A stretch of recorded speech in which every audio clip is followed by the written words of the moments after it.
이 나이에 뭘 더 꾸며 그냥 편하게 살지. 젊을 때나 꾸미는 거지. 이제는 그럴 나이도 아니야. 혹시 이런 말 언제부턴가 스스로에게 자주 하게 되지 않으셨나요? 거울 속에 점점 줄어드는 화장품, 행사 외엔 꺼내지 않는 옷장 속 예쁜 옷들, 그저 편하고 무난한 것만을 고르게 되는 매일. 그런데요, 그 편안함이 혹시 무기력함은 아니었나요? 나 자신을 포기하는 이유는 아니었을까요? 젊을 땐 남을 위해 꾸몄습니다. 사회생활을 위해, 연애를 위해, 사진을 위해. 하지만 노년의 꾸밈은 남이 아니라 나 자신을 위한 것입니다. 화장 하나, 옷차림 하나, 머리 손질 하나에도 나는 여전히 나를 아낀다는 의지가 담겨 있습니다. 그리고 그 꾸밈은 자존감이 되고, 자존감은 당신의 노년을 더 빛나게 만들어줍니다.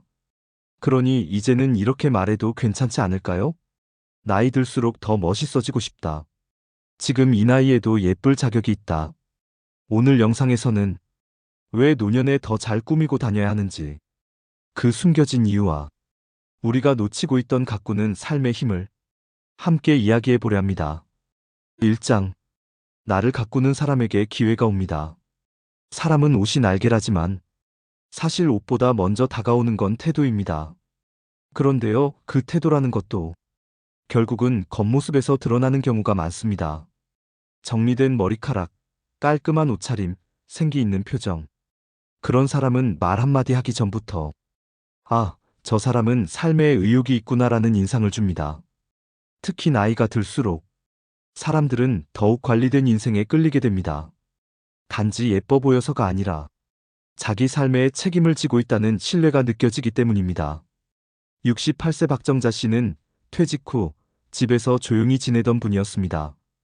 동네 마트, 병원, 은행, 늘 같은 길만 걷고 같은 옷만 입고 다니던 어느 날, 아는 지인의 권유로 작은 봉사 모임에 나가게 됩니다.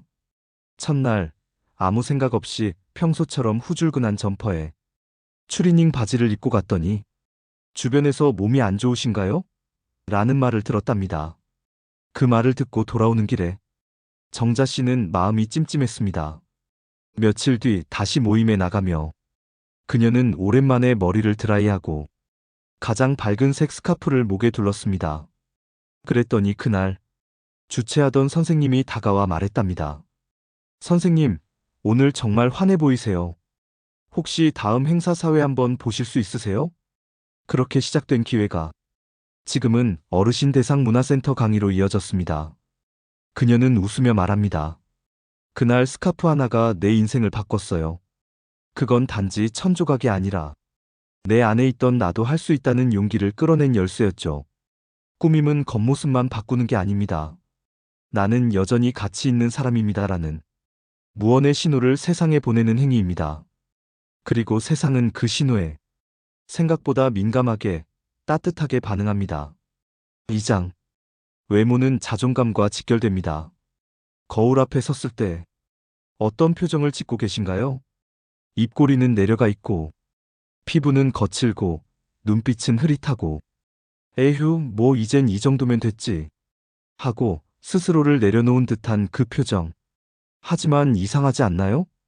그 누구보다 오랫동안 나를 지켜봐온 사람은 바로 나인데, 그런 내가 나를 볼 때마다 실망하고 무시하고 외면하고 있다면 그건 너무 슬픈 일이 아닐까요? 우리는 종종 말합니다. 중요한 건 내면이다. 나이가 들면 외모보다 인격이 중요하다. 하지만 내면은 눈에 보이지 않기에 스스로 확인할 방법이 별로 없습니다. 그럴 때 가장 직접적으로 내가 나를 평가하는 기준이 바로 외모입니다. 옷을 단정히 입었는지, 머리는 빗었는지, 입술엔 생기가 있는지, 이런 작은 관리들이 모여 내가 나를 어떻게 대하고 있는지 보여줍니다. 그리고 그게 바로 자존감입니다.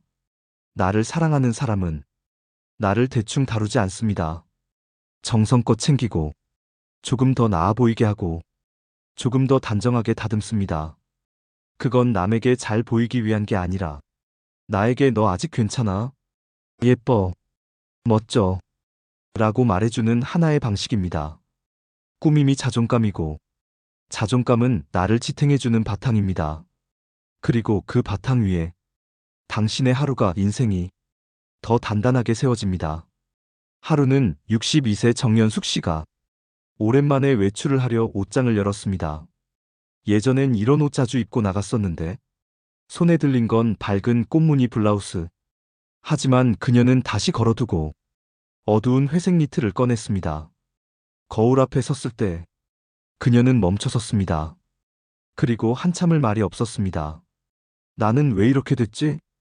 내가 나를 너무 막대해 왔나? 그 순간 눈물이 나더랍니다. 누구도 뭐라 하지 않았는데 본인이 본인을 제일 심하게 몰아붙이고 있었던 겁니다. 이 나이에 뭐하러 꾸며하며 사실은 매일매일 나를 잊고 살았던 겁니다. 그날 이후 그녀는 매일 아침 립스틱을 바르기 시작했습니다. 한 번은 시장에 갔더니 단골 채소 가게 사장님이 말하더랍니다. 어머, 오늘 무슨 좋은 일 있어요? 얼굴이 반짝거리네. 그날 그녀는 알았습니다. 좋은 일이 생겨서 꾸민 게 아니라 내가 나를 꾸며서 좋은 일이 생긴다는 걸요. 3장. 꾸밈은 건강과도 연결되어 있습니다. 겉모습을 가꾼다는 건 겉만 신경 쓴다는 말일까요? 절대 그렇지 않습니다. 잘 꾸민다는 건 내가 오늘을 살아갈 의지를 가지고 있다는 뜻입니다. 그리고 그 의지는 생각보다 깊고 넓게 우리의 건강과 연결되어 있습니다. 꾸미기 위해서는 세수를 해야 하고, 머리를 말려야 하고, 입을 옷을 고르고, 햇살이 있는 시간에 외출해야 하고, 사람을 만나게 됩니다. 이 모든 행동이 몸을 움직이고 뇌를 쓰고, 마음을 환기시키는 과정이 됩니다. 그리고 그것이 바로 일상 속의 건강 루틴이 됩니다. 74세 이말숙 씨는 퇴직 후 관절 통증으로 집에만 있었습니다. 하루하루가 반복되고 일어나는 것도 귀찮고 어느 날은 이틀 내내 외출을 안 한 적도 있었다고 합니다. 그러던 중 손주가 놀러와 할머니, 우리 가족 사진 찍어요 하고 말합니다. 그 말에 못 이긴 척 거울을 보니 한숨이 푹 나왔습니다. 내가 왜 이렇게 됐지? 이 얼굴로는 사진도 찍기 싫다. 그날 동네 미용실에 가고 다림질한 셔츠를 꺼내 입고 살짝 웃으며 사진을 찍었습니다. 그런데 그게 시작이었습니다. 매일 1시간씩 산책을 시작했습니다. 뭐 별건가 그냥 내 몸 내가 챙기는 거지. 그렇게 되찾은 생활 리듬 덕분에 무기력함도 줄어들고 관절 상태도 조금씩 나아졌습니다. 아무도 신경 안 쓰는 줄 알았는데 거울 속 내가 날 버릴까봐 무서웠어요. 꾸밈은 운동이고 꾸밈은 식사이고 꾸밈은 삶에 대한 태도입니다. 몸을 움직여 나를 가꾸는 순간 내 몸도 마음도 함께 깨어납니다. 그리고 그 깨어난 에너지는 건강이라는 이름으로 천천히 내게 돌아옵니다. 4장. 잘 꾸민 사람은 사람을 끌어당깁니다. 우리는 말하지 않아도 압니다. 어떤 사람 옆에선 마음이 편하고 어떤 사람 옆에선 이유 없이 부담스러울 때가 있죠. 그 차이는 단지 성격 때문만이 아닙니다. 삶을 어떻게 대하느냐, 자신을 어떻게 다루느냐가 그 사람의 분위기로 배어나오기 때문입니다. 꾸밈은 그 사람의 에너지입니다. 그 사람이 뿜어내는 기운이자 난 지금도 나를 존중하며 살고 있어요라는 조용한 메시지입니다. 그런 사람은 누가 옆에 있어도 어색하지 않습니다. 대화가 끊겨도 불편하지 않습니다. 자연스럽게 조용하게 사람을 끌어당깁니다. 66세 김미자 씨는 배우자와 사별한 후 2년 넘게 친구 모임도 나가지 않고 외출도 줄어들었습니다. 괜히 나가면 안쓰럽게 볼까봐 아무 말도 하기 싫어서 그렇게 지내던 중 어느 날 딸이 속삭이듯 말했습니다. 엄마, 오늘 머리 예쁘게 하고 내가 좋아하던 그 스카프 한 번만 해봐요. 옛날에 그거 하면 분위기 너무 좋았는데. 그날 미자 씨는 오래된 화장대를 열고 오래된 립스틱을 꺼내 발랐습니다. 그리고 그 스카프를 걸치고 작은 차 모임에 나갔습니다. 그 자리에 있던 한 지인이 밝게 웃으며 말하더랍니다. 미자 씨, 오늘 너무 화나네요. 옛날 그 활기찬 모습 그대로예요. 그 말 한마디에 미자 씨는 눈물이 핑 돌았다고 합니다. 그 후로 그녀는 한 달에 2번씩 작은 커피 모임에 나가기 시작했습니다. 그리고 이렇게 말합니다. 내가 나를 가꾸기 시작하니까 사람들이 나를 기억하더라고요. 그게 참 외롭지 않게 해줬어요. 꾸밈은 외로움을 밀어내는 기술입니다. 말없이 사람을 부르고 말없이 나를 반짝이게 합니다. 꾸며서 사람을 얻는 게 아니라 가꾸는 그 마음이 사람을 끌어당기는 겁니다. 5장. 세상은 여전히 보이는 것을 신경 씁니다. 우리는 이렇게 말합니다. 중요한 건 내면이지 외모가 전부는 아니야. 맞는 말입니다. 100번 맞는 말입니다. 하지만요. 세상은 그렇게 안 돌아갑니다. 특히 노년이 되면 사람들은 겉모습에서 모든 걸 짐작하려 듭니다. 피곤해 보이는 얼굴, 방금 나온 잠옷 같은 옷차림, 정리되지 않은 머리. 그런 모습은 이 사람 의욕이 없구나. 관심을 받는 걸 포기했구나라는 편견을 불러옵니다. 그리고 그 편견은 당신을 조용히 소외시킵니다. 72세 최동훈 씨는 갑자기 찬바람이 불던 날, 대충 점퍼 하나 걸치고 슬리퍼 차림으로 집 앞 마트에 다녀왔습니다. 줄을 서 있는데 직원이 먼저 온 뒷사람을 응대하더랍니다. 눈이 마주쳤는데도 그냥 지나쳤습니다. 동훈 씨는 조용히 말했습니다. 저 먼저 왔어요. 그제야 직원은 머쓱하게 웃으며 아, 죄송합니다라고 말했습니다. 집에 돌아온 동훈 씨는 말했습니다. 그날 내가 사라진 느낌이었어. 그날 이후 그는 장 보러 나갈 때도 외출할 때도 반드시 구두를 신습니다. 그리고 옷도 딱 한 벌. 자신 있어 하는 재킷 하나는 꼭 챙깁니다. 이젠 내 존재감을 내가 지켜야 하잖아. 이처럼 꾸밈은 허영이 아닙니다. 자존감을 지키는 현실적인 무기입니다. 우리가 남을 판단하지 않는 것처럼 남도 나를 쉽게 판단하지 않도록 내가 나를 먼저 챙겨야 하는 세상. 그게 불편해 보여도, 그게 피곤해 보여도 결국 그걸 해낸 사람이 더 적게 상처받고 더 오래 중심을 지키며 살아갑니다. 6장. 내가 나를 소중히 여긴다는 증거입니다. 누군가에게는 꾸미는 일이 그저 거울 앞에서 화장하고 옷장 앞에서 고민하는 사소한 일일지도 모릅니다. 하지만 그것이 반복될수록 그건 단순한 습관이 아닌 삶을 대하는 태도가 됩니다. 나는 아직도 내가 괜찮은 사람이라고 믿어요. 그 말은 스스로에게만 할 수 있는 말입니다. 그리고 그 말의 가장 쉬운 표현이 바로 꾸밈입니다. 누가 나 좀 알아줬으면 이런 생각 들었던 적 있으시죠? 그런데 세상이 알아주기 전에 내가 먼저 나를 알아주는 시간이 필요합니다. 화장품을 고르고 옷을 다리고 향수를 뿌리는 그 짧은 순간에 마음속에서 이런 속삭임이 들립니다. 너도 참 예쁘다. 그래도 잘 살아왔어. 오늘도 고마워. 이 말을 매일 거울 앞에서 듣는 사람은 쉽게 무너지지 않습니다. 누가 뭐라 해도 자기 자신이 자기 편이 되어주니까요. 70세 문명자 씨는 아침마다 꼭 거울 앞에 섭니다. 지금은 혼자 살고 있지만 예전처럼 꼭 머리를 말리고 볼에 볼터치를 찍고 나섭니다. 하루는 딸이 묻습니다. 엄마, 집에만 있는데도 매일 그렇게 꾸며요? 그녀는 웃으며 말했습니다. 그래야 내가 되니까. 내가 나를 잊지 않으려고 그래. 그 대답은 짧았지만 아주 긴 세월을 담고 있었습니다. 자식도 친구도 남편도 언젠간 곁을 떠납니다. 그러나 나는 끝까지 나와 함께합니다.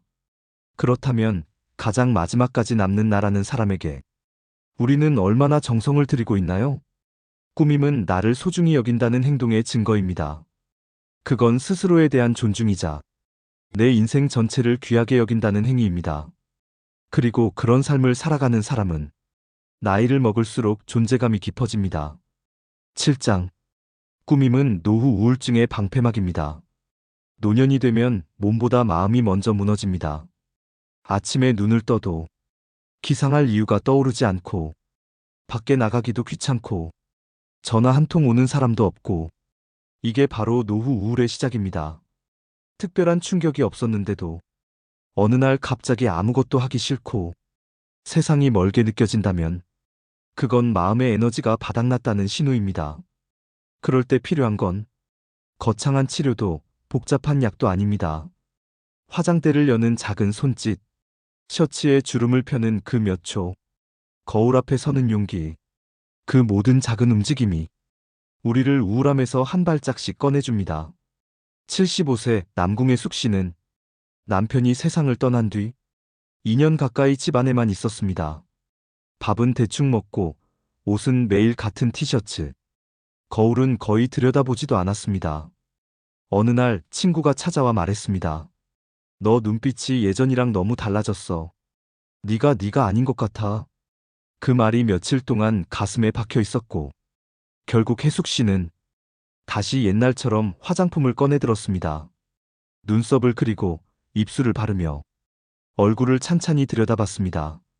어머, 아직 괜찮은데? 그 말이 입 밖으로 나왔고 그날 처음으로 산책을 나갔습니다. 그 후로 그녀는 아침 9시에 일어나 꼭 옷을 갖춰 입고 외출이 없어도 동네 한 바퀴는 돌고 들어옵니다. 이젠 하루가 사라져요. 그냥 흘러가는 게 아니라 사라지는 느낌이에요. 우울은 가만히 있는 사람을 먼저 덮습니다. 꾸밈은 움직이는 사람이 되게 합니다. 몸을 움직이면 마음이 움직이고, 마음이 움직이면 인생이 다시 굴러가기 시작합니다. 꾸민다는 건 우울해질 틈을 내주지 않겠다는 단단한 태도이자 방어막입니다. 그리고 그렇게 살아가는 사람은 외롭지 않습니다.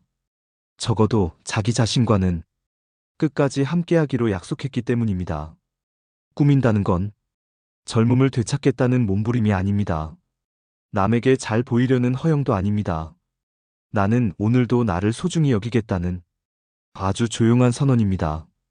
매일 입는 옷, 매일 보는 얼굴, 매일 듣는 내 목소리, 그 모든 것들이 나를 사랑하는 방법이 됩니다.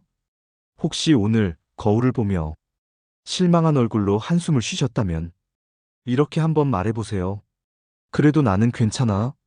지금도 충분히 멋있어. 조금 더 나를 아껴볼게. 그리고 옷장 속에서 당신이 가장 좋아하는 색 하나를 꺼내보세요. 그게 셔츠든 스카프든 립스틱이든 괜찮습니다. 오늘 하루는 그 색처럼 조금 더 당신의 얼굴도 마음도 빛날 수 있습니다. 우리는 나이가 들어도 여전히 아름다울 수 있습니다. 아니, 나이가 들었기에 더 깊어지고 더 단단해진 아름다움이 생깁니다. 그러니 이제는 이런 말 자신 있게 해도 괜찮습니다. 나는 오늘도 나를 예쁘게 가꾸겠습니다. 왜냐하면 나는 그럴 자격이 충분하니까요.